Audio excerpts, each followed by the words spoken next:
snatched up their coats onto their shoulders, and crossed the road towards Mashkin Upland.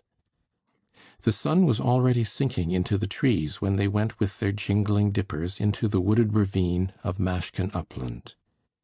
The grass was up to their waists in the middle of the hollow, soft, tender, and feathery, spotted here and there among the trees with wild heart's ease. After a brief consultation whether to take the rows lengthwise or diagonally, Prohor Yermolin, also a renowned mower, a huge black-haired peasant, went on ahead. He went up to the top, turned back again and started mowing, and they all proceeded to form in line behind him, going downhill through the hollow and uphill right up to the edge of the forest.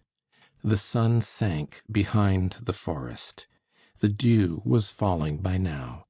The mowers were in the sun only on the hillside, but below, where a mist was rising, and on the opposite side, they mowed into the fresh, dewy shade. The work went rapidly. The grass cut with a juicy sound, and was at once laid in high, fragrant rows.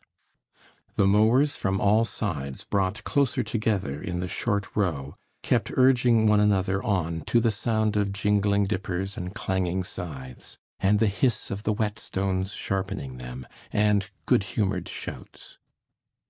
Levin still kept between the young peasant and the old man. The old man, who had put on his short sheepskin jacket, was just as good-humored, jocose, and free in his movements. Among the trees they were continually cutting with their scythes the so-called birch mushrooms, swollen fat in the succulent grass. But the old man bent down every time he came across a mushroom, picked it up, and put it in his bosom. "Another present for my old woman," he said as he did so. Easy as it was to mow the wet, soft grass, it was hard work going up and down the steep sides of the ravine. But this did not trouble the old man.